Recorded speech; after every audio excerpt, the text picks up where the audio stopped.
우리는 살아가면서 문득 그런 질문을 던집니다.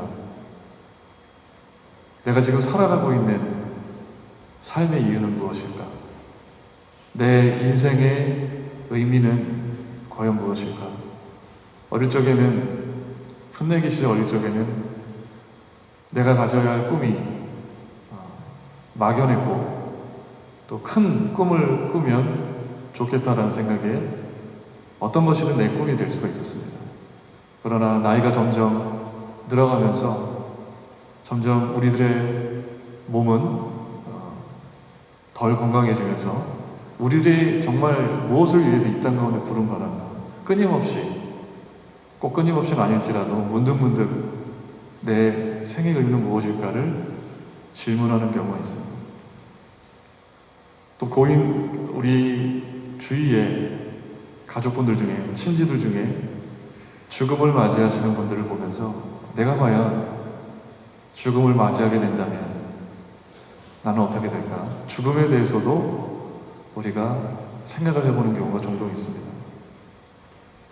죽음에 대해서 생각할 때 대부분의 사람들이 하는 것은 두려워한다는 거죠.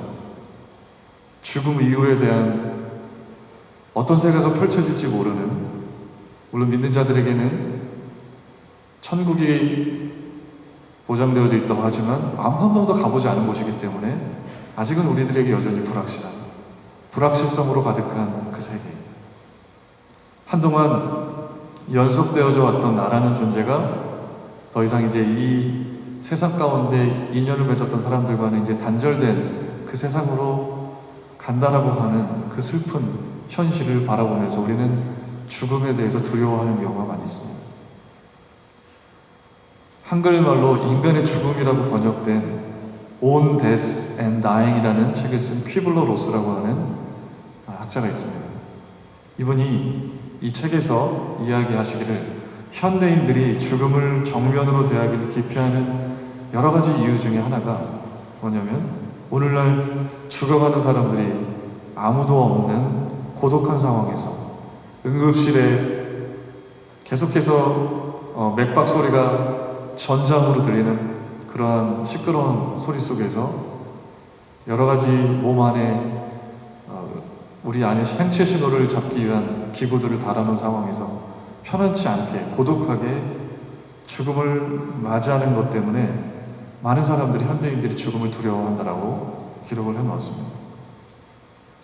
죽음이라고 하는 것은 어떻게 보면 참으로 고독한 것이고 불쾌할 수도 있고 불편하고 피하고 싶은 현실이라고 하는 겁니다. 죽음을 맞이하는 사람들의 여러 가지 병상에서 노안으로 돌아가실 때 육체적인 질병도 힘들지만 이제는 곧 내가 떠나가야 한다라고 하는 고독한 그 정신적인 고통이 아주 힘들다라고 하는 것이죠. 죽음에 대한 불확실성은 삶에 대한 확실성을 흔들어 놓고 결국 인생에서 우리가 가장 중요한 것을 놓치게 하는 경우도 생길 수가 있습니다. 죽음을 어떻게 바라보는가, 지금 그것이 내가 살아가는 삶에 영향을 줄 수가 있습니다. 여러분은 어떻습니까? 여러분의 삶의 의미는 무엇입니까? 여러분은 죽음에 대해서 생각해 보셨습니까? 여러분의 삶은 죽음이라고 하는 엄연한 현실의 와중에서 어떻게 여러분의 인생의 의미가 해석되어져 가고 있습니다. 사는 것과 죽는 것에 대한 분명하고 확고한 신앙적 자세를 고수했던 오늘 사도 바울의 오늘 본문의 고백과 그 믿음을 보면서 우리들이 어떻게 하면 우리의 생의 의미를, 죽음이라는 것을 어떻게 받아들여야 할지를 깨닫게 되는 시간이 되기를 바랍니다. 오늘 본문에서 사도 바울은 지난주에도 말씀을 드렸다시피 삶과 죽음의 기로에 서 있었습니다. 감옥에 갇혀 있었고 재판이 일어나서 재판이 잘못된 방향으로 흘러가면 사형이 될 수 있는 그러한 상황이 있었습니다. 바울이 로마의 법을 어긴 것도 아니고 특별히 큰 죄를 저지르지 않았지만 예수 그리스도를 전한다는 사실 때문에 감옥에 갇혀서 재판을 기다리고 있는 억울한 상황, 생사의 기로에 있었습니다. 바울은 그런데 20절 말씀에서 또 21절 말씀에서 이렇게 고백을 하고 있습니다. 1장 20절, 21절 말씀. 나의 간절한 기대와 소망을 따라 아무 일에든지 부끄러워하지 아니하고 지금도 전과 같이 온전히 담대하여 살든지 죽든지 내 몸에서 그리스도가 존귀하게 되게 하려 하나니 이는 내게 사는 것이 그리스도니 죽는 것도 유익함이라. 살든지 죽든지 내 몸에서 그리스도가 존귀하게 되기를 원합니다. 내가 사는 것은 그리스도입니다. 죽는 것도 유익합니다. 라고 하는 그런 고백을 하고 있습니다. 사실 바울의 이러한 고백은 우리들에게 큰 부담입니다. 바울과 같이 위대한 사도였기 때문에, 위대한 믿음의 소유자였기 때문에 이런 고백을 할 수 있지. 우리들이 과연 이런 고백을 할 수 있을까? 지금은 우리가 그렇게 도달하기는 어렵지만 언젠가는 도달하고 싶은 그러한 신앙의 모범이기 때문에 우리가 이 바울의 고백을 통해서 우리의 신앙이 그분의 신앙의 차원에 올라갈 수 있도록 우리가 그러한 삶의 지향점을 가지고 살아야 한다는 점에서 우리에게 큰 도전을 주고 우리들도 노력해야 하는 그런 필요성을 느끼게 합니다. 이 바울의 고백은 단순히 우리가 예수님 믿고 구원받는다는 사실을 넘어서서 완전히 예수 그리스도 안에 몰두되어지고 예수 그리스도 안에 사로잡혀서 삶과 죽음의 문제가 예수 그리스도 안에서 해석이 되어지고 오히려 삶과 죽음이 그렇게 구별되지 않는 그런 초월적인 정말 숭고하고 거룩한 바울의 믿음을 우리가 발견하게 됩니다. 내가 사는 것은 그리스도라고 고백한 이 바울의 고백의 의미는 내가 행하는 모든 것이, 내가 사랑하는 모든 것이, 내가 소망하고 내가 순종하고 전도하고 내가 행하는 모든 것이 예수 그리스도에 의해서 행해지는 것이고, 그리고 이 모든 내 행위가 예수 그리스도를 위해서 행하는 것이다 라고 하는 고백입니다.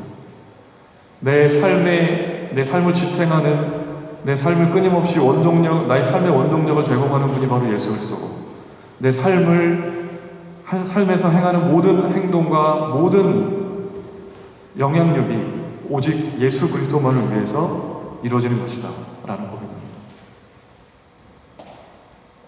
내 삶이 오직 그리스도 예수로만 채워져 있고 자신의 모든 내 삶을 들여서 예수 그리스도께 몰두하고 있다. 바울은 여러분도 아시다시피 다메섹 도상에서 예수 그리스도를 빛 가운데 만나고 예수님의 정말 큰 위엄하심, 거룩하심, 정말 메시아로 오신 그분을 만나서 정말 내 인생에서 누가 가장 소중한 분이고 어떤 것을 따라 살아야 하는지 발견을 했습니다.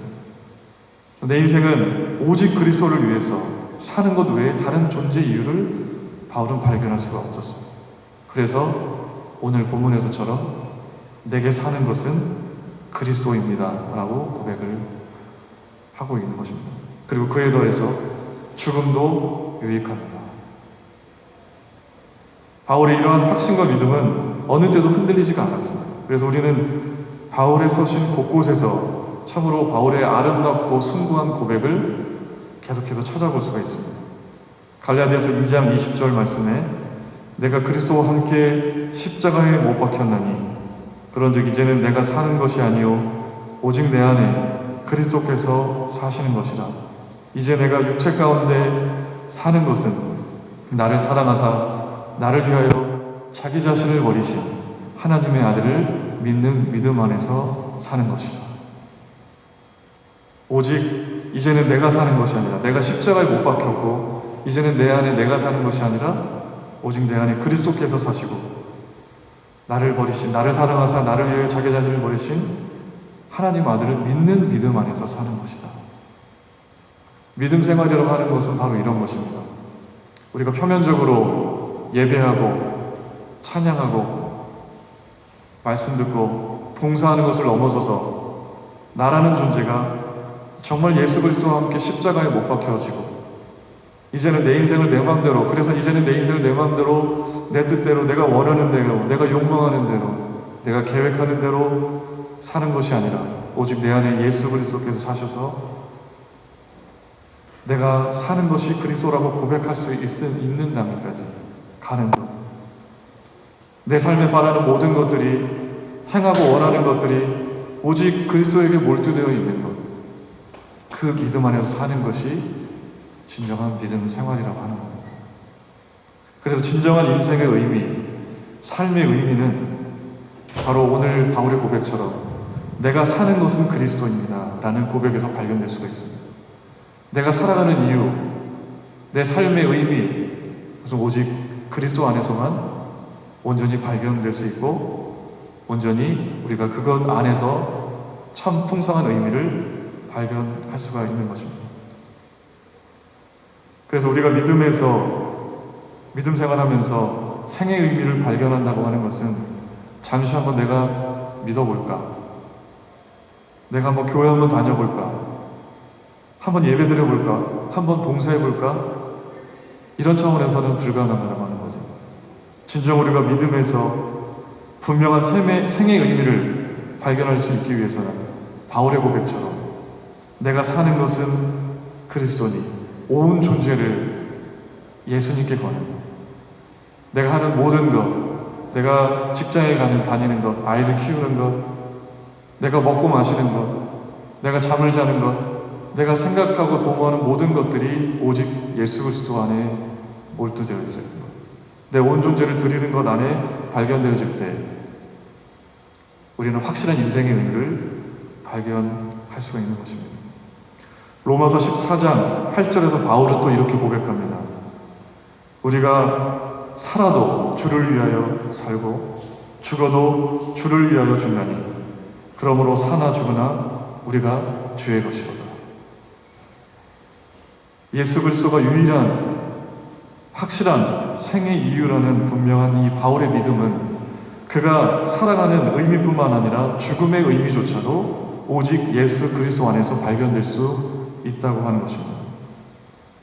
오직 예수 그리스도라고 하는 그분이 우리들에게 주시는 참된 구원, 그리고 우리 안에 예수님이 사셔서 우리들과의 영원한 생명의 교제로 이끄시기 때문에 삶이란 것이, 죽음이란 것이 따로 분리되어 있는 것이 아니라 오히려 하나가 되어져서 삶 속, 우리가 살아가는 인생 속에서 부분적으로 희미하게나마 이어지던 예수님과의 교제가 죽음 이후에는 더 큰 하나님과의 풍성한 교제로 이어진다고 하는, 그래서 주를 위하여 죽어도 주를 위하여 살고 살아도 주를 위하여 산다라고 하는 고백이 바울의 입술에서 나올 수가 있었습니다.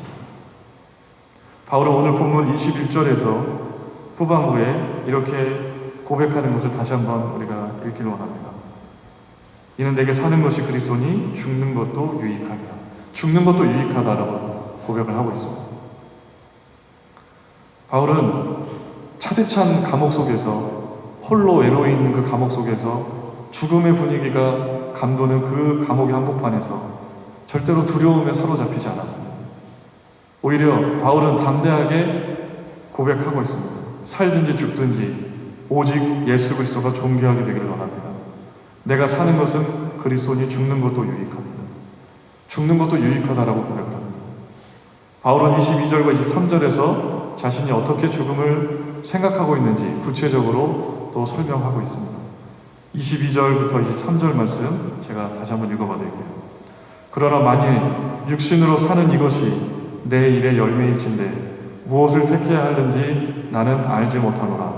내가 그 들 사이에 끼었으니 차라리 세상을 떠나서 그리스도와 함께 있는 것이 훨씬 더 좋은 일이다. 그렇게 하고 싶으나. 이렇게 바울은 죽음에 대해서 구체적으로 설명을 하고 있습니다. 차라리 세상을 떠나서 그리스도와 함께 있는 것이 훨씬 더 좋은 일이라고 고백합니다. 바울에게 있어서는 죽음은 삶보다 훨씬 더 좋은 일이라는 것을 바울은 고백을 하고 있습니다. 바울은 지금의 삶이 너무나도 고통스럽고 힘들기 때문에, 더 이상 버티기 힘들기 때문에 죽음이 더 좋다고 말하는 것이 아니었습니다. 사실 바울은 힘들고 고통스러운 상황에 있었지만,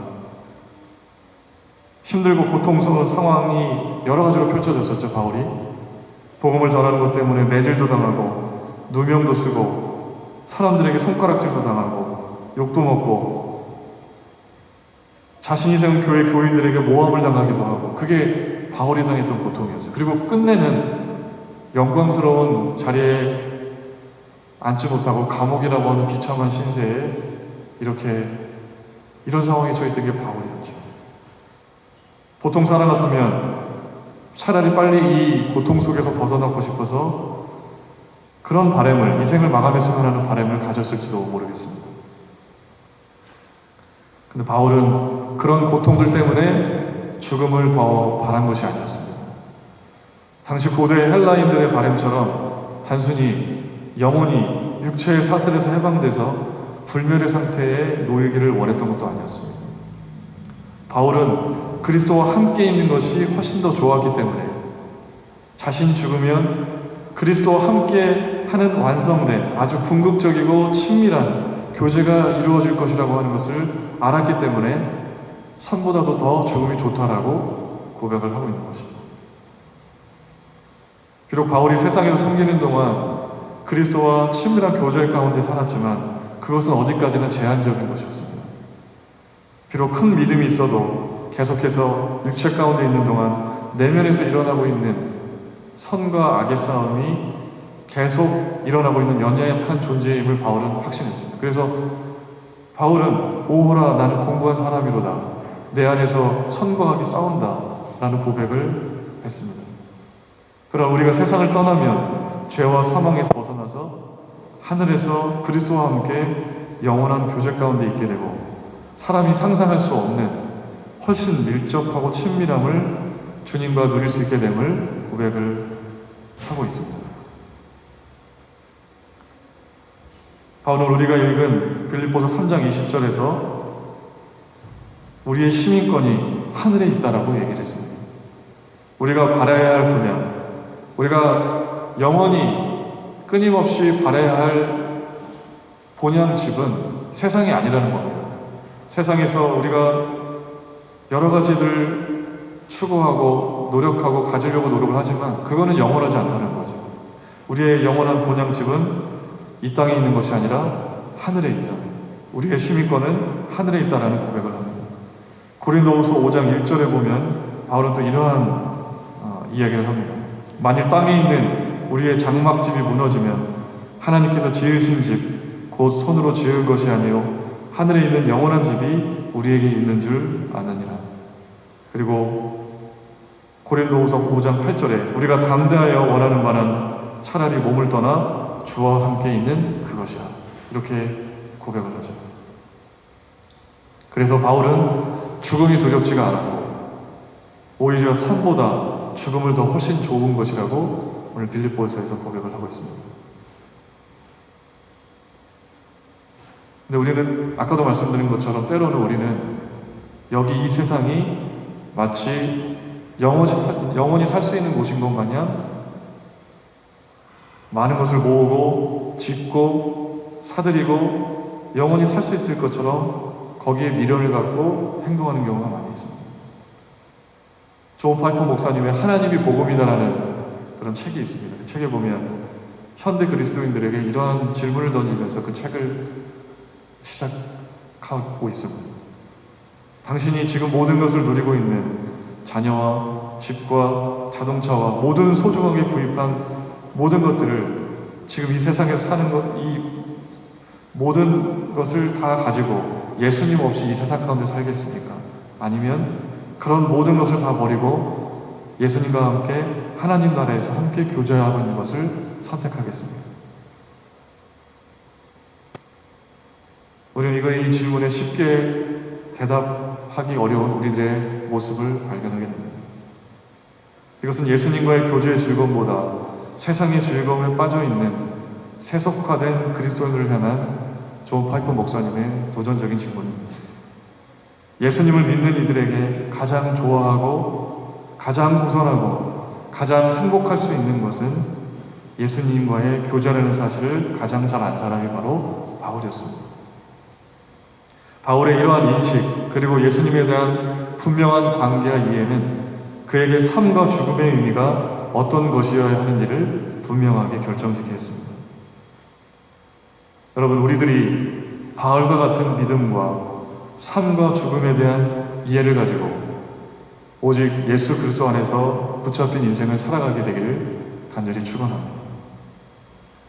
그렇다면 정말 바울이 말한 대로 죽음이 훨씬 좋은 거라면 우리가 죽음만을 빨리 기다리고 살아야 합니다. 그래서 삶 속에서 정말 노력할 필요 없이 죽음만을 기다리고 노력할 필요 없이 아무것도 안 하고 기다려야 됩니다. 바울은 그렇지 않다라고 얘기를 합니다. 비록 바울이 죽음이 삶보다 훨씬 좋은 것이라고 말했지만 그와 아울러 이제는 바울은 육체로 남아있는 것이 필요하다라고 말씀하고 있습니다. 24절 말씀 보시면 내가 육신으로 있는 것이 너희를 위하여 더 유익하리라 이렇게 말합니다. 우리말 성경에는 유익하리라 라고 번역이 되어 있지만 영어 성경을 보면 necessary라고 되어 있습니다. 필요하다. 내가 세상에 남아있는 것이 필요하다라고 고백을 합니다. 바울은 죽음으로 비록 그리스도와 함께 있는 것이 궁극적인 하나님과의 친밀한 교제 가운데 있는 것이 더 좋지만 이 땅에서 계속해서 삶을 영위해 나가고 계속해서 살아가야 할 이유가 계속해서 살아나가야 할 필요가 있다라는 고백을 하고 있습니다. 바울은 그 이유를 또한 25절과 26절에서 더 구체적으로 설명을 하고 있습니다. 25절 말씀, 26절 말씀 내가 살 것과 너희 믿음의 진보와 기쁨을 위하여 너희 무리와 함께 거할 이것을 확실히 아노니 내가 다시 너희와 같이 있으므로 그리스도 예수 안에서 너희 자랑이 나로 말미암아 풍성하게 하려 함이라. 너의 믿음의 진보와 기쁨을 위해서 너희 무리와 함께 거할 이것을 확실히 아노니. 바울의 생애 존재의 이유는 자신에게 있지 않았습니다. 살아가야 할 필요와 이유를 자신 안에서 찾지 않고 자신이 돌봐야 할 믿음의 공동체, 어린아이와 같이 영적인 돌봄이 필요한 빌립보 교회 공동체의 믿음의 진보와 그들의 기쁨을 위해서 살아가야 할 필요를 느꼈습니다. 그리고 26절에서처럼 바울이 감옥에서 풀려나와 빌립보 교인들이 다시 바울을 맞이함으로 인해서 그들 가운데 넘쳐 흐르는 기쁨, 그래서 최종적으로 예수 그리스도 안에서 자랑하는 일들이 풍성하게 되는 일들이 있기 때문에 내가 살 필요가 있다. 우리가 왜 살아야 하는가? 내 생의 의미는 무엇인가? 나의 만족과 나만의 유익을 위해서 살면 그때는 잠시 즐거울 수 있을지 몰라도 그 끝에는 허무함만이 남습니다. 그러나 누군가의 필요를 채워줄 수 있는 것이 내 인생의 목표가 된다고 한다면, 내가 누군가에게 믿음의 성숙을, 믿음의 진보를 가져다 줄 수 있는 복된 가장 필요한 존재가 될 수 있다고 한다면, 누군가에게 내가 있음으로 인해서 예수 그리스도를 더 자랑하는 인생이 되도록 지도하고 보여줄 수 있는 그런 인생이 된다고 한다면, 누군가에게 세상에 줄 수 없는 하나님이 주시는 참된 기쁨을 주는 존재가 되어져서 그 필요성을 느끼는 존재가 된다고 한다면 그것만큼 행복하고 복된 인생이 있겠습니까? 여러분, 여러분의 생의 의미는 무엇입니까? 죽음 앞에서 죽음이 여러분 가운데 어떤 의미로 다가오고 있습니까? 오늘 이 바울의 고백을 통해서 오직 예수 그리스도 그분 안에 사로잡혀서 삶과 죽음이 따로 분리된 것이 아니라 오직 주님과의 친밀한 교제, 그분과의 연합, 그분 안에 온전히 살아가는 그 믿음이 우리의 인생을, 우리의 생의 의미를 결정짓고 우리의 죽음의 의미조차도 결정짓는 복된 것이라는 것을 믿고, 여러분의 인생 속에서 바울의 고백처럼 살아갈 수 있는 저와 여러분이 되시기를 간절히 축원합니다. 저와 여러분이 내 인생, 나만을 위해서 살아가는 인생이 아니라 누군가의 필요를 채워줄 수 있는 그런 생의 의미를 깊게 발견하는 복된 존재들이 되기를 간절히 축원합니다. 함께 기도하시겠습니다. 주님 감사합니다. 저희들에게 이렇게 주님 주일에 다시금 나와서 주님의 말씀으로 또 우리들에게 남아있는 우리 인생의 새로운 시작을 다시금 꿈꾸고 새로운 도약을 할 수 있도록 우리들을 이끌어 주신 은혜 참으로 감사드립니다. 하나님, 오늘 주신 말씀처럼 바울이 살든지 죽든지 오직 내가 사는 것은 그리스도입니다 라고 고백했던 그 믿음의 고백이 우리들의 고백이 될 수 있기를 간절히 소원합니다. 우리들의 정말 영원한 하나님 나라를 우리의 인생의 본향으로 두고 우리가 이 인생 속에서 인생의 의미를 분명히 발견하게 하여 주시고 나만을 위해 사는 존재가 아니라 다른 사람의 필요를 채워줄 수 있는, 다른 사람에게 하나님의 기쁨을 전할 수 있는, 다른 사람들에게 믿음의 증거를 가져다 줄 수 있는 복된 존재로 우리의 생의 의미를 발견하는 참된 그리스도인이 될 수 있도록 주님 우리를 이끌어 주시옵소서. 예수님의 이름으로 기도드립니다. 아멘.